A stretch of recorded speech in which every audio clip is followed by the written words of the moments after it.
السلام عليكم. أنا محمود عمر مستر عريش، بس الفيديو ده طالع من دبي. سرح شعري وصل لي كده أظبط نفسي، أنزل أشتري شوية حاجات وهقول لكم أنا وصلت البلد دي إزاي. يلا بينا.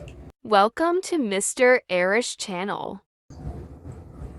I'm almost ready. خلاص خاتم الساعة أهي، وهنطلع نجري على طول دلوقتي برا عشان خاطر الجو يعتبر ليل.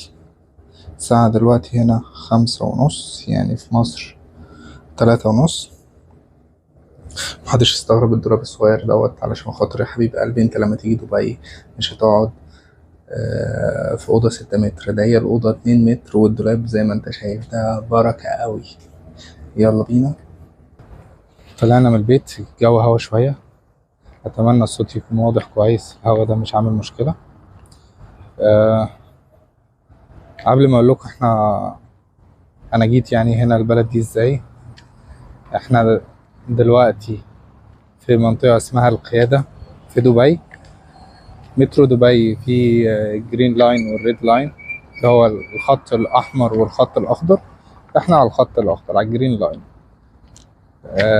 عايز أقول لكم إيه في الفيديو دوت، عايز أقول لكم إزاي تطلع من مصر بسلاسة. يعني إيه الخطوات اللي ممكن تتبعها تخليك تطلع من مصر بسلاسة من غير مشاكل. رقم واحد، تطلع بالدولار، تجيب دولار معاك على قد ما تقدر.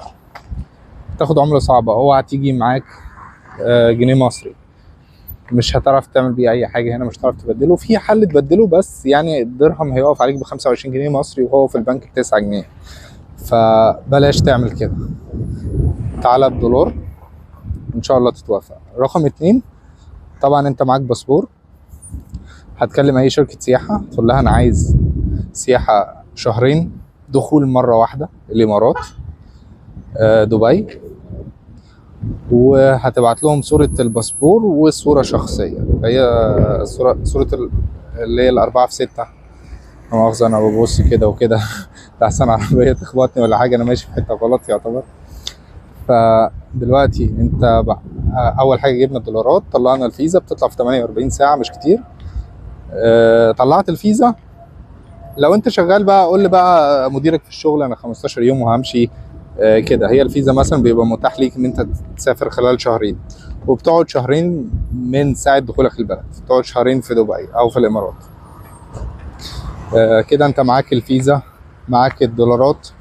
ممكن برضو قبل الطيران بيومين تاخد 200 دولار ماكسيموم، اعتقد 200 دولار من البنك الاهلي مثلا، هتروح له بصورة الباسبور وتذكرة الذهاب والعودة، هيديك 200 دولار حاجة اسمها تدبير عملة. رقم ثلاثة الورق بتاعك. حضر ورقك كويس، علشان خاطر انا ورقي ما لقيتوش قبل الطيارة بحاجات بسيطة، وكان الموضوع صراحة ضايقني جدا. حضر ورقك كويس. قبل الطيران، بعد ما تحجز طيران وتعرف انت هتسافر امتى، قبل الطيران باسبوع اعمل حاجة اسمها تصريح سفر. دي للناس اللي خدمت قوات مسلحة او خدمت في الشرطة، لازم تعمل حاجة اسمها تصريح سفر. ما بيطلبش منك ورقة في المطار ولا حاجه، هي بتبقى مبعوثه لك PDF زي الفيزا كده، بتبقى مبعوثه لك PDF برضو، بس هي بتبان عنده على السيستم انت اوريدي دفعت ثمنها، هي حوالي 35 جنيه مصري، مش حاجه. فانت عاملها عشان خاطر ما تعطلش نفسك في اي حاجه. فانت كده معاك الدولارات، الفيزا، تصريح السفر، خدت فلوس من البنك، حضرت اوراقك. احجز طيران ذهاب وعوده من شركة واحدة لو تقدر. يعني انت لو بتحجز من جولف اير ذهاب وعودة هتدفع بالمصري، لو عملت الذهاب وجيت تحجز العودة بعد كده سيبرت لوحدها، هتلاقي نفسك بتدفع بالدرهم ومش هتعرف تدفع، علشان خاطر انت الكارت بتاعك بيدفع بالمصري بس. دي مشكلة البنوك بتاعتنا كلها. لو في حد معاه مثلا كارت بينفع حساب دولاري هيساعدك في كده.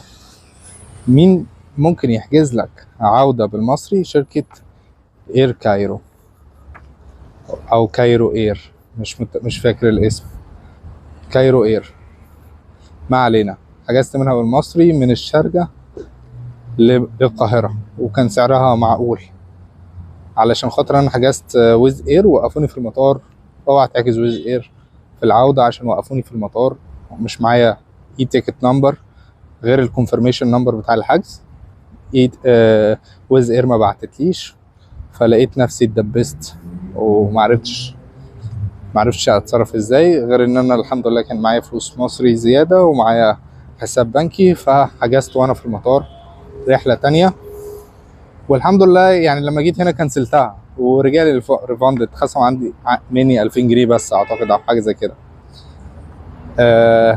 السي في بتاعك اعمل سي في محترم. الناس هنا بتحط اكسبيرينس فيك، ممكن تحط اكسبيرينس فيك، بس اهم حاجه الوظيفه الاخيره هيطلبوا منك ريفرنس. بمعنى ايه؟ يعني سوري انا بعدي الطريق عشان ما تخبطش. بسرعه بسرعه بسرعه بسرعه، عدينا الطريق. يعني ايه ريفرنس؟ ريفرنس هيقول لك اديني ايميل السوبرفايزر بتاعك، ايميل مديرك، ايميل الاتش ار في المؤسسه او الشركه او الفندق اللي انت كنت بتشتغل فيه قبل كده.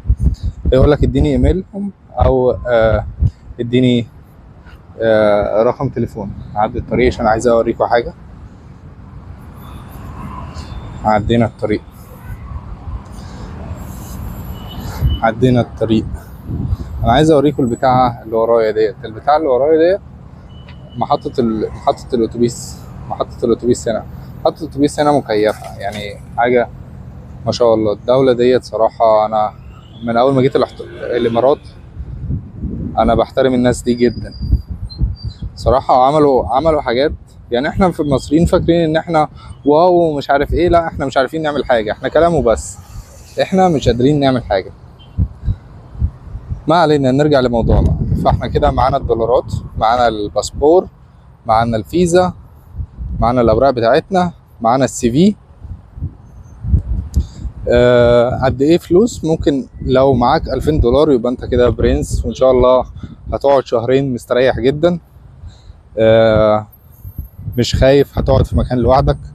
بالنسبة للأسعار السكن والأكل والشرب أنا ممكن أعمل لكم فيديو تاني يساعدكم أكتر، عشان خاطر الفيديو دوت أعتقد إحنا خلاص 7 دقايق.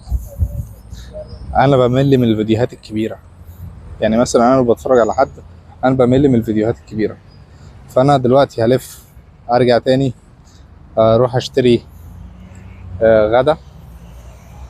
فطرت متأخر واروح اجيب غدا دلوقتي واروح. بالنسبه للفيديوهات هعمل لكم فيديوهات قريب ان شاء الله. لو محتاجين معلومات حاجه سبيسيفيك معينه، يعني سبيشالي محتاجين حاجه معينه، اكتب لي في الكومنت وان شاء الله اقدر اساعدك، او ممكن ارد عليك برايفت يعني من غير فيديو. انا لسه موضوع القناه دوت قريب، عامل تشالنج ان انا هجيب 35 سبسكرايبر في شهر.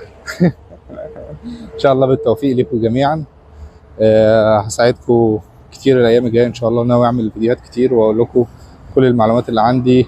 انا بشتغل في الفنادق وعندي خبره كويسه، اشتغلت كتير جدا في الفنادق والحمد لله عندي خبره كويسه. هساعدكم ازاي تشتغلوا في الفنادق في مصر وفي الامارات باذن الله.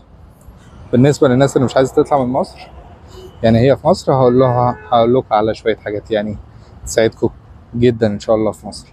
اتمنى لكم التوفيق وان شاء الله اشوفكم قريب جدا باذن الله. يلا مع السلامه. Please hit the subscribe and like buttons because that motivate me. Thank you very much indeed.